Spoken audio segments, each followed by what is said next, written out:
You see my screen? Again. All right. Good afternoon, everyone, and welcome to Auto Innovators Get Connected EV Quarterly Report webinar for the fourth quarter of 2025. I'm Tricia Colley, Senior Director of Research for the Association, and today I'll walk through the latest data from the report, and then we'll transition to a discussion on EV charging infrastructure with Corey Bullis and Sara Rafalson from EVgo. We'll also leave time at the end for Q&A, so feel free to drop questions into the chat as we go. That's not right. Hold on 1 second.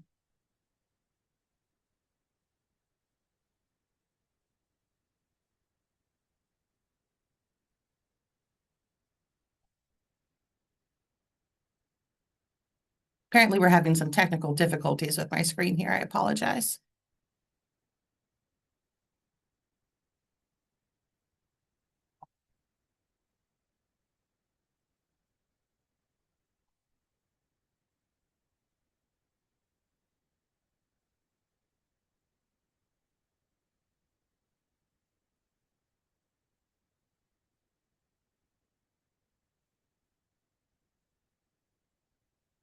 Okay, sorry about that. Back to regular programming here. To start with some quick table setting, this is a backward-looking report covering the first full quarter after federal EV purchase incentives expired on September 30th. In Q3, we saw a surge in EV sales as consumers rushed to take advantage of those incentives before they ended. What we're seeing in Q4 is the other side of that story. This quarter's results reflect both the pull-ahead sales and the immediate reaction to the EV market without federal purchase incentives in place. And what we're seeing is not a collapse, but a reset. Despite that volatility, the report shows a market that is continuing to evolve even as it adjusts to the new policy environment. Over the full year, EV sales declined modestly, marking the first contraction in the modern EV era, which we define as roughly 2020 forward when the market share first rose above 2%. But that's only part of the story. Even as sales soften, the EV fleet continues to grow, and that has important implications for what happens next. In the fourth quarter of 2025, automakers sold about 246,000 electric vehicles, representing 6.5% of the light-duty market. That's the lowest quarterly share since early 2022. And most notably, EV sales were cut in half compared to Q3, down about 257,000 units. This is one of the clearest examples we've seen of how sensitive EV demand can be to policy timing. Looking year over year, Q4 2025 compared to Q4 2024, EV market share declined by 4.4 percentage points, or roughly 187,000 fewer vehicles sold. At the same time, ICE vehicles share actually increased slightly, reversing the long-term trend, but I'll touch more on that in just a little bit. And the biggest gains went to hybrids, which were up about 3.5 percentage points. So what we're seeing here is not just a decline, it's a shift in where consumers are landing in the market. And beyond the headline numbers, we're also seeing a few important trends underneath the surface. A quick look at segments and model availability here. In Q4, there were 164 EV models available to consumers, and more than 2/3 of those were light trucks, UVs, pickups, and vans. Not surprisingly, that's where the demand is. Light trucks made up about 82% of EV sales, closely mirroring the broader vehicle market. And within that, utility vehicles dominate. They now account for about 73% of EV sales, up from just 19% in 2020. So what we're seeing is straightforward. Automakers are following consumer demand, and the EV market looks a lot like the traditional vehicle market. Turning to pricing, the average transaction price for a new EV was just over $58,000 at the end of the quarter, up slightly year over year. EVs still carry a price premium, about $8,000 higher than comparable ICE vehicles, but we're also seeing the market adjust. Incentives rose sharply to about 18% of the transaction price, or roughly $10,500 per vehicle. So while EVs remain more expensive on average, discounting is playing a role in closing that gap. Finally, at the state level, coming off the Q3 surge, we saw a broad reset across the country. Every single state saw EV market share decline from Q3 to Q4. Some of the largest drops were in the early adopting markets. Colorado was down more than 20 percentage points, and California dropped about 15 points, falling below 20% for the first time in several years. But even with those declines, the leaders remain the same. California still leads the nation, followed by DC, and only a handful of states like Washington, Nevada, Oregon, and Hawaii are above 10% market share. Looking at the full year, California is still the only state above 20%, and most states remain well below that level. So the key takeaway here, this wasn't a localized shift. It was a national reset following the incentive expiration. But to really understand what's happening, we need to zoom out beyond a single quarter. So stepping back to the full year, 2025 ended with about 1 million EVs sold, about 9.6% of the market. That's a slight decline from 2024.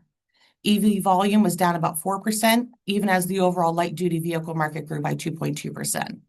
This marks the first year-over-year contraction in EV sales in the modern EV era. Again, that's roughly 2020 forward. But it's important to put that into context. This is not a collapse. It's a pause during a period of transition.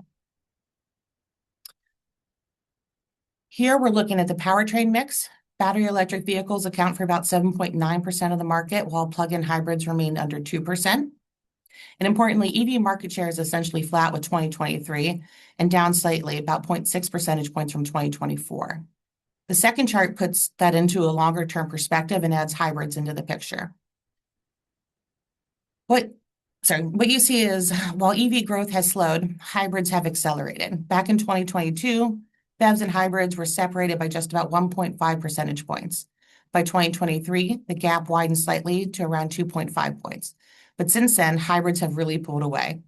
They've gained 10 percentage points of market share since 2022, and today they represent more than double the share of battery electric vehicles.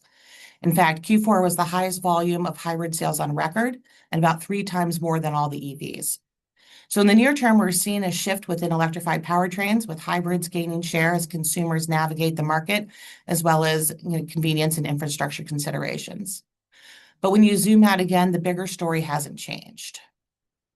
The long-term shift in the market is still very clear. Since 2016, ICE vehicles have lost more than 24 percentage points of market share. And those gains have been absorbed by alternative powertrains, hybrids leading, followed by battery electric vehicles. So even with the volatility we saw in Q4, the broader transition away from ICE vehicles has not changed. What's changing is the pace and the path. So after years of sales, how is the fleet actually shaping up? Even with the recent sales slowdown, the EV fleet continues to grow, now reaching 7.3 million vehicles on the road. That's about 2.5% of the total fleet, and more than 4 times where we were just a few years ago. So while quarterly sales can move around, the installed base continues to expand, and that's what ultimately drives infrastructure demand. So with a growing EV fleet, the question becomes, can infrastructure keep up? Public charging is expanding. Total charging ports increased about 22% in 2025, including a 35% increase in DC fast charging and 17% growth in level 2. But the key issue isn't just growth, it's pace, and this chart helps illustrate that. From 2018 to 2021, charging infrastructure actually expanded faster than the EV fleet, improving access and reducing the number of EVs per charger from 32 down to 23. But in recent years, that trend has reversed. As EV adoption accelerated, the ratio climbed back up to 31 EVs per charger in 2025. So even with strong infrastructure growth, EV demand is once again outpacing charging deployment. That underscores the challenge going forward, scaling infrastructure alongside a growing fleet. Here we're looking at the comparison of new charging infrastructure. As I mentioned earlier, fast charging is expanding rapidly, up about 35% year over year, driven by a wave of new installations. But what's changing is who is building that network. Non-Tesla providers are now leading new deployment, with Tesla's share of new fast charging installations dropping from 55% in 2023 to 39% in 2025. Why does that matter? Because a more diversified network means more competition on price, reliability, and the overall user experience. And importantly, newer chargers tend to perform better than older ones. So this next wave of deployment should also help improve network reliability. Which brings us to our spotlight on how that infrastructure and EVs are distributed across the country. Before we turn to charging, it's important to understand how EV adoption is distributed. EV ownership in the US is still highly concentrated. Half of all EVs are located in just 42 counties, about 1% of counties nationwide. and California alone accounts for about 31% of all EVs, despite having a much smaller share of total vehicles. At the same time, adoption is beginning to spread. More counties are now seeing EVs make up a small but meaningful share of their vehicle fleet. But for now, EV demand remains heavily concentrated in major metro areas, as illustrated by the dark blue points on the map. This helps explain why charging infrastructure is so unevenly distributed. About 1/4 of U.S. counties have no public charging at all, and nearly half have 5 or fewer chargers. At the same time, infrastructure is highly concentrated. Half of all public charging ports are located in just 64 counties. So while the network is expanding, access is still highly uneven across the country. And that's really the challenge facing the next phase of EV adoption, not just building more chargers, but building them in the right places. I'm going to step out for a bit, but wanted to remind you all the full report is now available on our website at autosinnovate.org/get-connected or by scanning the QR code on the screen. So with that, I'll turn it over to Corey and Sara to talk about how the industry is thinking about scaling infrastructure to meet current and future demands.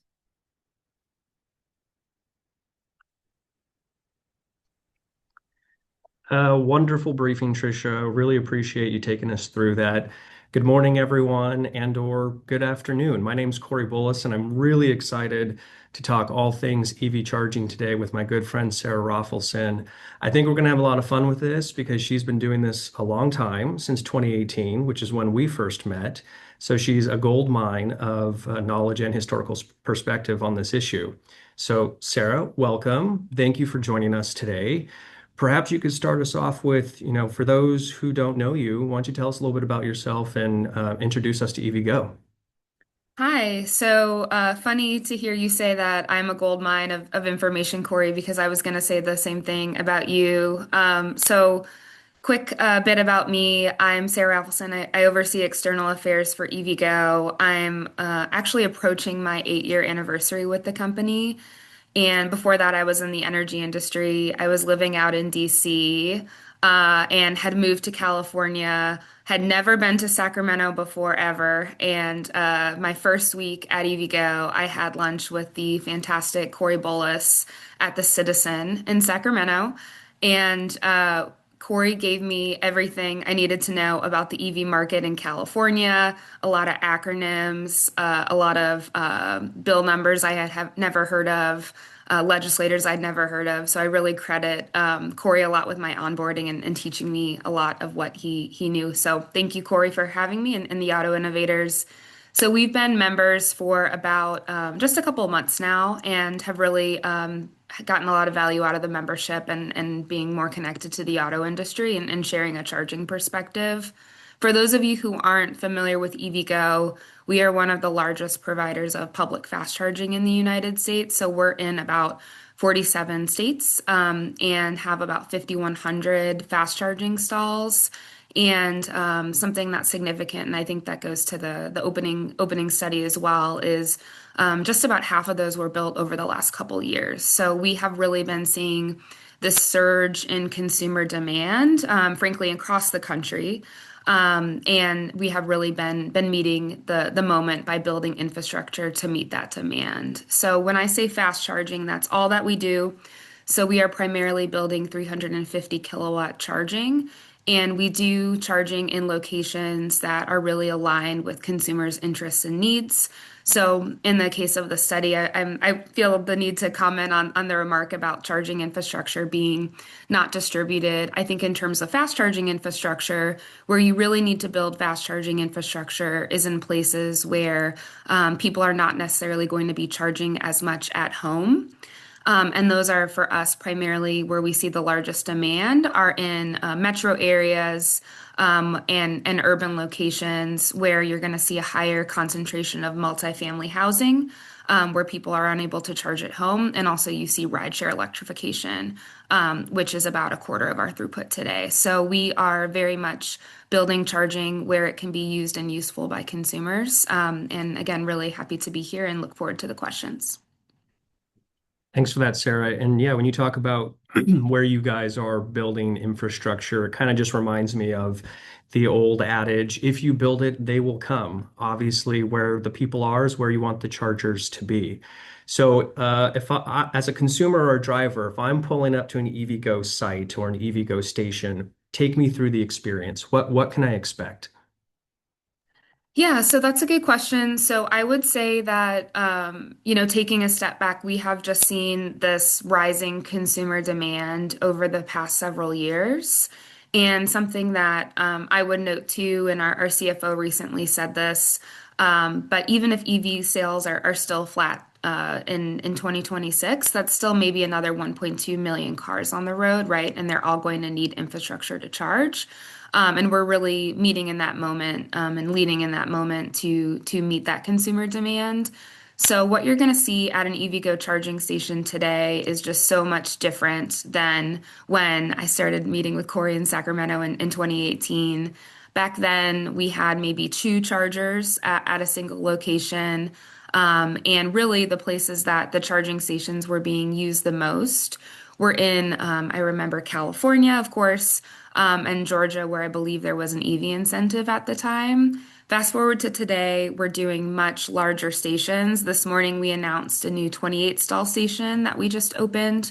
And we have a long-standing partnership with General Motors. A couple years ago, we pivoted to working with GM to do flagship locations, and those are on average going to be about 20 stalls each.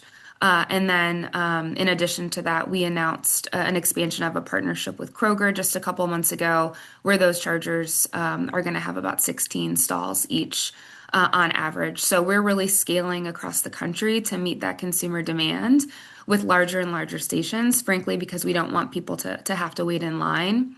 The other thing that you'll see that has been certainly an evolution for us is more NACS connectors. So last year we piloted about 100 NACS stalls on the network and certainly had a lot of learnings. Of course, our CCS usage has been so high on the network, right? So we need to do that with intention. And after the pilot, we decided to expand. So we'll be at about 500 NACS stalls by the end of this year. And the goal there, right, is not only to increasingly offer high power charging for, of course, Tesla drivers, right, but also as more CCS vehicles will have NACS inlets, making sure those customers will continue to come to EVgo charging stations as well for their charging needs. And then high power. So again, a few years ago, we're very focused on 50 kilowatt charging. That was considered fast at the time. Today, that's 350 kilowatt charging is primarily what we're doing. So that's over 60% of the network. And today, we're also installing 350 kilowatts across the country, but looking toward our next generation charging architecture as well. That's going to be something that we'll consider even higher power, and we're developing that in our lab in El Segundo. And then the last thing is more seamless payment. So I'm a Chevy Bolt driver. I have taken a lot of road trips in California and beyond in my car, have tried just about every single charging station out there. And I know many of you on the line can probably relate to this, but payment is always a sticking point, especially when you're using a network for the first time. So about 30% of our stations today now use auto charge, which is very similar to the Tesla plug and charge experience. You just plug in and walk away. That's what I do with my Bolt. So I would say the seamless payment, bigger stations, higher power, and more NACS is really how our customer experience has evolved and frankly needed to evolve as we've seen the high consumer demand on our network. That, that's huge. I mean, that's a lot of items that you've covered there, and I think it just kind of points to the immense amount of growth and maturity from the industry writ large from 2018 on to present day 2026. And I have to say, every time we refer to the fact that we met in 2018, and I'm thinking that's been 8 years, it doesn't feel like 8 years has passed. I will say, but I want to wonk out for a second on NACS connectors because you pointed this out, and this was a huge development for the industry. People are rolling out NACS. Obviously, there's going to still be plenty of demand for CCS connectors in the near future. This is a bit of a crystal ball question, but knowing that we're kind of switching over steadily, surely but steadily, on NACS, How long do you think that's going to take before we see the entire network fully shifting over to NACS? Is that impossible to predict right now? I'm just kind of interested in seeing what the near-term future looks like that. Well, again, I think we're certainly one of the leaders there and had a lot of lessons learned from our pilot last year. And again, I mentioned that we'll have about 500 deployed by the end of this year, but we really need to do that in a measured way because we have seen this rising consumer demand. I'd also add that to the previous comments, that's not on the just on the coasts. So we have seen when I looked yesterday at our rising throughput across the network, and again, I mentioned at the start it was just California and Georgia when I first joined EVgo. When I look at now our markets with the highest consumer demand for fast charging as measured by throughput per stall, of course, we've got markets like California and New York, but also we see a lot of markets that didn't adopt the California regulations. So we see Nevada, we see Michigan, we see a lot in the Sun Belt, we see Arizona, lots of cities in Florida with high consumer demand, some of our top in the country, and also Texas. All across Texas, we're seeing this high demand, right? So we need to do that in a really measured way. But we're really excited about the learnings that we've had so far from our next pilot, and we'll continue to deploy in 2026. And I really do appreciate the context you've added here, just about the overall numbers and the growth of the industry, both when we're talking about EVs or EV charging infrastructure. So let's talk news headlines for a second, because this is very timely. You know the expression, if it bleeds, it leads. So we see obviously a lot of negativity in the newspapers about EV sales, just because year-over-year sales are down. But, there's a deeper context to this issue that overall sales are still strong when you zoom out. 2025 was still a strong year, if not, one of the stronger ones compared to what we've seen historically. So tell me, why does EVgo remain bullish on EVs? You've been talking about overall rising demand. Tell me more. What makes you optimistic? Yeah, so let me maybe start with some of the macro trends in the industry, and then I'll zoom in a little bit on the company. So for in terms of macro trends, and I think this goes a lot back to the report. So when I got my EV in 2019, there just were not a lot of vehicle models available to consumers. So of course I have the Bolt. By the way, probably need to upgrade with the higher charge rate Bolt soon. Very excited about that, especially as an active road tripper. But so, for example, in 2019, the only options available to me as a consumer, I believe, were the i3, the Leaf, a number of Teslas, and I think the Niro and the Kona were just getting going, right? Fast forward to today, consumers just have more choices. And I think that's a really fantastic thing. Over 100 vehicle models available to consumers and really just every lifestyle, right? Whether you have a three-row SUV, a pickup truck, a sedan, a little hatchback like my Bolt, crossover SUV, right? There's every option available. And I think the options and the consumer choice are just really fantastic. So the other thing that I'm very optimistic about, and I don't think gets quite as many headlines in the EV sales doom cycle loop that we've seemed to be hearing a lot about, and Corey, you certainly alluded to, but more affordable vehicles, right? So of course, I just mentioned the Bolt. Of course, Ford is developing their pickup truck. Everybody has been buzzing about the R2, right? There's all these more affordable vehicles coming to market.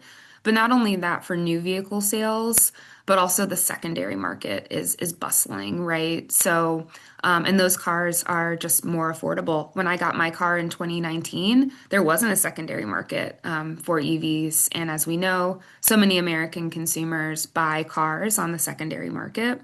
And I think that's something that's really exciting. And again, just wasn't an option a few years ago. But those cars are just more affordable. So I saw in your report that about 39% of those vehicles are under 25K. And then on average across the whole secondary market in the EV sector, they're about at 36. So closing that parity with ICE vehicles, I think the combination of more consumer choice and more affordable vehicles is really a game changer, and especially for a company like ours, who's really focused on serving consumers that aren't charging at home, right? Because so many people do charge at home today. We see that to be really exciting because more affordable EVs are just going to continue to unlock the market and the demand for fast charging. And then I guess now to zoom in on the company and Corey, you mentioned that I've named some numbers, so I'll name a few. So in 2021, we had about 6 gigawatt hours in Q1 of throughput on our network. Fast forward to the latest quarter that we reported on, we had about 99 gigawatt hours. So that is pretty exponential growth. And when I talk about not slowing down, right, we're a business that we're really focused on the chargers being used and useful, right? And of course, we are accelerating our build schedules to meet that consumer demand. And again, as I said before, we're building the larger stations. Just a month or so ago, we had a ribbon cutting in Salt Lake City with Kroger, right, for a 12 stall site. A few years ago, we barely had anything in Utah, let alone a 12 stall site, right? But the consumer demand is necessitating our build out. And then something I'm just optimistic about from EVgo's position, I think the owner-operator business model has really proven to be quite successful. But the usage on the network overall across the United States is really disproportionately concentrated in what we call the big three. So us, Tesla, and Electrify America. All of us average over 20% utilization on our network. Again, just astronomical when you think about where we were just a few years ago. To compare that, the rest of the industry is about 5% utilization. So I think EVgo has really clearly shown, and that's all from parents, third-party data, that we're a clear industry leader, and that's certainly very exciting. We have 1.6 million customer accounts across the United States. So every time we open a new station, there are people that we market to that know where our stations are and can go access them. So again, just really excited about some of these macro trends, consumer choice, affordability, but also just really excited by the growth that we've seen over my 8 years of tenure in this space. Well, I will say what gives me optimism alone is that response and the rich detail in there painting a positive picture for the future. And I think your points about EV models or more vehicle models is a great one. I mean, the Chevy Bolt was a good example. Toyota has announced that they're putting out a battery electric version of the Highlander. That is a very successful vehicle, and to see that happen, I think, is a huge development.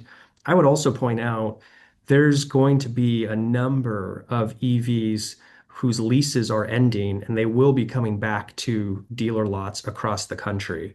And so I think this just reinforces your point about affordable used EVs. So I'll be very interested in seeing how that unfolds over the next few years. I think that's going to be an important development for the market and the industry as a whole. I agree with you, Corey. And something else that I find to be very encouraging, JD Power had something about 96% of current EV owners would consider their next car also to be an EV, right?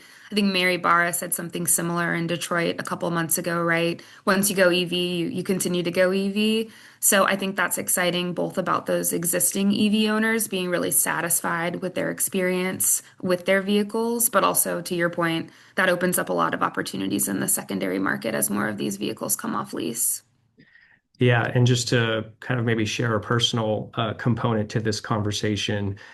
So I have an older brother who lives in Montana and drives a big diesel truck, just to kind of paint you a bit of an image here.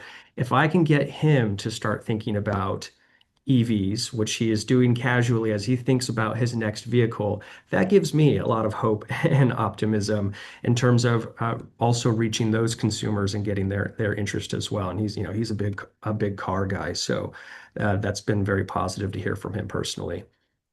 So, given all of these developments, then I guess I would ask, what does this mean for EVgo's deployment strategy? It sounds like there's a lot of options, a lot of development across the country in terms of EV deployment. Tell me how that affects, and I'm not asking you to give away any secret sauce here, maybe just like at a high level, like what's the EVgo deployment strategy and how is that evolving over time? Yeah, I mean, I think a lot of that is really, the previous point I made, right? Bigger stations to meet consumer demand, faster charging to meet the faster charge rates available with the vehicles, right? More NACS, and then really focusing on customer experience, including with payment, so we can ensure every time somebody comes to a station, they have a great experience the first time. So I would say that hasn't really changed too much. I think one of the other trends that I think has been very exciting for us has been rideshare electrification. So that's reinforced a lot of what we've continued to do in the metro and urban areas. And I'd also say we do have a complementary network with Pilot Flying J and General Motors, which is on the corridors. We don't own and operate that charging, or we don't own it, I should say. So it doesn't fall into our owned network. But I would say that is also an option that we provide to consumers who have that road trip need and that road trip experience. And really happy that those customers have such great plug scores and they get rave reviews. So really glad to see EVgo not only just focused on the metro and urban areas, but we also have that complementary network for everybody's needs. The rideshare thing's an interesting one, just because I think there's also a really good equity story within the rideshare kind of segment of vehicle electrification. Just a follow-up question out of curiosity. Maybe the answer here is no. I'm going to assume perhaps that's the case, just given what you just said. But I'm just curious, is there any the US is a huge country, right, geographically. I'm wondering, are you seeing any differences in deployment strategy from region to region, urban versus suburban versus rural, or are you seeing are you guys taking a generally uniform approach because that's what demand is pointing to? You just mean for the owned and operated network overall? Yeah. So I think it's really, we have a network plan, and that network plan looks at a lot of different things, right? Right? We look at our own usage data. We look at multifamily housing density because again, to the earlier point about sure, charging isn't equitably distributed for fast charging across the country, but also you don't have every single place in the country with high multifamily housing density, right? So we really need to be building in places where people aren't going to be charging at home so we can serve those drivers and unlock that market segment, and enable EV adoption so people can be empowered to make that choice. So we are really focused on the more metro and urban areas. I would say more corridors, again, is really achieved through that partnership with Pilot Flying J. But traffic density, multifamily housing, a number of factors, EV ownership, all go into where we build our charging. And again, we're just really scaling and building in places to meet that demand. And the multifamily housing thing is such a important point. I think most people know at this point it's getting home charging access at multifamily housing is such a tough nut to crack. People have been talking about it for years, and it Right. feels like an ever ongoing conversation. So it's great that you guys have that in mind when you're thinking about your deployment strategies.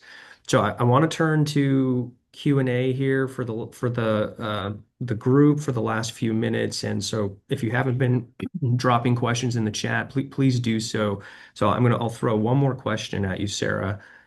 Think of this as a wish list question. I'm sure we might have some follow-up on this in the chat. What can automakers or utilities or policymakers, what can we be doing to support infrastructure providers such as EVgo? What's on the wish list? Sure. Well, maybe I could answer that from a policy perspective since that's where I spend most of my time. Taking a step back, why we joined the Alliance is that we know that for a long time, infrastructure is discussed as an impediment to EV adoption. And of course, we have really appreciated working with the Auto Innovators so far on infrastructure policy and some of the other policies that underpin the EV market. But I would say for anybody on the line, feel free to ping me if you'd like to get more engaged on charging policy. I think on the state side, we're certainly seeing really strong interest still at the state level in terms of proactive EV policies. So one thing, and this is very wonky, and I see there's a question in the chat about how we work with utilities, and I'll get to that in a second. But one thing that's been really successful in terms of how we work with utilities are in these programs that we call make-ready tariffs. So those passed first in California a few years ago and have been really successful in driving deployments. And about 5 different states now are also considering similar legislation. Virginia has passed both chambers, so I think that's really exciting as a next state. But that's certainly something that we're watching at the state level. Clean fuels programs. I think, of course, in an election year, it's very challenging to do, sweeping policy, right? But we've seen, I think, half a dozen states or a little bit more look at clean fuels programs as well, similar to what we have in Oregon, Washington, New Mexico. So that's certainly something that's exciting on the state side, and certainly hoping to tee up positive conversations for 2027 and beyond regarding clean fuels programs. And federally, I mean, we've got a proposed EV fee in the highway bill. And of course, we've already got EV fees in a number of states. So thinking about how those are interrelated, I think is going to be really important. And of course, we've got an infrastructure credit that is fuel neutral that expires this summer. So I think those are all opportunities to get engaged on different policy issues to advance transportation electrification and just create more options for consumers to have charging. Thanks for that, Sarah. So just as a reminder, folks, please drop your questions in the chat. We got a few minutes left here. Just taking a look at what else we're seeing here. I don't know if you would have an answer to this or if you guys have an opinion on this, but I think a new hot buzzword in the world of EVs is e-revs, right? This is now kind of coming back into the picture. We've got a question on any expectations around e-revs and how that might be factoring into your guys's thinking around deployment strategy. Yeah, I mean, I think we'll see, right? I think you're seeing those a lot more in the heavier car space, right? More like the bigger trucks. I know we've certainly tested some in our lab, but I think we'll certainly need to watch how and if that grows in the future. But they certainly have tested some of those vehicles in our lab in El Segundo. That's awesome. That's positive to hear. And so, I know kind of jumping back at on the utility question for a second, we hear a lot about coordinate with your utility. And obviously trying to coordinate with your utility as early as possible is such an important step in the process. But is there ways to be improving on this when we think about utility coordination, or are we still going through some growing pains on how we all can be working together on that front? Just kind of curious to get your thoughts, because this also seems to be kind of a perennial question or issue that gets brought up on how to do that effectively. It does. I feel like every time I go to an EV conference, this is always a pile-on conversation, where it feels like people are venting, and but I haven't heard as many, constructive solutions. But I will say that for us, at least, this isn't really the long pole in the tent anymore. We have really a robust grid integration team who meets very often with our utility partners, especially those in which we are working quite a lot with in terms of our deployments. And we give them a 5-year view on where we're expected to build, because they don't want to have a surprise, right? And we don't either, right? We don't want to be really far along and realize we can't build a site. So I just think giving the utilities the chance to peek behind the curtain, right, and being really transparent and upfront with a longer term view, I think has enabled our success. And I would say also that to a lot of the utilities credit, right, we have seen a lot of process improvement. So one utility in particular, PG&E, I was recently on a call with them, and they were just proactively asking for feedback. And we said, hey, we've got some issues with easement issues. And they said, oh, let me talk to my land use department, right? So we've almost seen some utilities be advocates within their own organization, and I think that's been really helpful. But I think, Corey, you've made a couple points about just the market maturing. I think this is one way, right? I think utilities maybe have evolved a lot to be more aligned with a lot of the EVSPs and created new processes once they've seen that surge in service requests. And we've seen just so many process improvements across the country. So I would say this is a really positive trend. That's great. And so we've got actually another question in the chat. Just you talk about piling on. So what about local government and as it relates to permitting and zoning challenges, I think one of the first things you and I met on and worked together on was a local permitting bill related to parking counts way back when. So I do remember that. Yeah. yeah, I think this is also a long-standing question. Have we solved local permitting, or where does that stand? What are some remaining barriers if they exist? I think that's a really good question. I think some of the programs that have been most successful are more of the soft power programs where you sort of go in and maybe a state government has a competition to encourage, process improvements and things like that. So I think we've seen some attention to this over the past couple years from the policy perspective. But in terms of on the ground, I think that one of the challenges that we've seen, especially as we go to larger and larger sites, is local zoning. When you had a situation, which, we're still doing, right, where we're putting chargers at a grocery store, that is an accessory use, meaning that the primary use is, there's a store there, people are going to shop at the store, right, and the chargers are an accessory use. What we find now when we go into a new location and we're actually needing to rent or purchase a parcel of land in order to build those larger and larger stations that I talked about earlier, we might now be the primary use. And some of those local jurisdictions don't have an option for EV charging to be a primary use. So they might come to us and say, oh, you're a gas station, right? Well, actually, gas stations aren't allowed to build in this sector of our city or on this parcel. And we say, we're not a gas station. And then they'll say, oh, well, then you're this commercial designation. And we say, we don't quite fit there either. So I think that there's certainly some best practices there. We actually have them on our website. And if anybody wants to geek out on zoning, I can definitely put the link in the chat. But overall, I would say that places like San Diego have really been, I think, some of the most proactive in terms of making an EV charging designation. And then some local jurisdictions don't quite have it, but I think have been more flexible. So that's pretty uneven across the country, but we've certainly seen progress on that over the last couple of years. Well, that's great to hear. And you're speaking my language when you talk about best practices and model policy, because I love to wonk out on that stuff too. So, I feel like we are winding down here at the end of the webinar. Really appreciate that you were willing to set aside time today to talk with us. Perhaps any final comments or anything on the wish list else that you would want to raise or for people to know about before we end here today? I don't think so. I think just again, really appreciate the Auto Innovators for the partnership and the opportunity to speak. Again, we've seen this consumer demand and we're continuing to build to meet that. So looking forward to any additional questions if people have them. Thanks so much, Sarah. And really appreciate everyone's attendance on the webinar today. As you heard from Tricia, our report is going to be coming out. It'll be available online. Please don't hesitate to follow up with questions and comments, and we'd love to hear from you. So thanks, everyone, and enjoy the rest of your day.